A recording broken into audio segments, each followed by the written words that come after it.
Hello everyone, in this video we are going to talk about how to choose a calculator that is going to last for the whole high school life so that you're not going to waste any money in buying calculators after calculators. So if you decide to, if you are taking sciences in high school or taking any math courses in high school, it is good to have a scientific calculator. You don't need to have a very expensive one, and neither you don't really need to have a graphic calculator either, so you don't need to spend money on it. However, you do need to have a good scientific calculator that lasts for the 4 years of high school and maybe university. So how can I choose a good scientific calculator, or like a long-lasting scientific calculator? So a scientific calculator, usually what we're looking for is the sine, cos, and tangent button. So if you do have these three buttons, it will indicate that it is a scientific calculator. And also another button that I would look for is the logarithm function, which is the log. This one has two logs. They are just different bases. Like this log is a base of 10, and then you can actually make here. But like other than that, like the logarithm, sine, cos, and tangent, they're basically kind of like an indication of this is a scientific calculator. Now, what is a good scientific calculator that can last a little bit longer would be things that I'm looking for is whether I have this times 10 to the power of x button. Sometimes it may show up as an exp button, but this button is going to be very handy if you are using a scientific notation. Now, another button that I'm looking for is that whether there's the NPR or the NCR button, but unless you're taking like statistic courses, otherwise you don't really need that.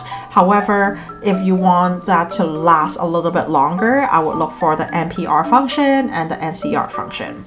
Now, another thing that I would suggest like parents or students to look for is to look for the natural display. You don't really need that, but like natural display just looks so much better when you are doing your calculation. For example, let's say if I want to do like a fraction, which is like 1/2, what I can do is that I can just put it in as 1/2 in a fraction. Other scientific calculator, if it is a one-liner type of calculator, it will show as 1 and then /2, which is so much harder when you have like a fraction multiplied by another fraction, or it just looks more complicated.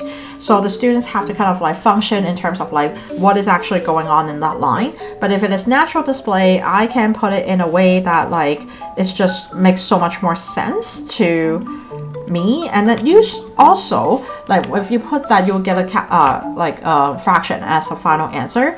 You would not get like a decimal. Let's say if you still want a decimal, you can still do that, and then you can just put it as like the S and D button. That's like the switch between like the fractions or like decimals and things like that. Now, in this case, like this is actually a very good scientific calculator. I was just walking by Costco, and then I didn't, like, you don't need to buy this one. It's not like I'm making a commercial and sell this calculator. I'm really just talking about how to buy a calculator. But I bought this one with $12.99 today and in Costco, and it's actually a pretty good price for a scientific calculator. But I don't spend money just for the sake of buying a calculator. I'm really looking for the buttons like sine, cos, tangent, logarithm, and then the exponents like times 10 to the power of x.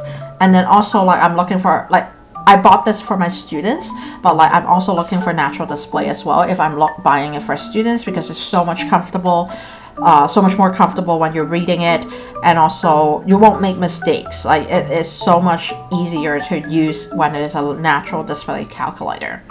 I hope this video will help you in terms of choosing your calculator. Thank you.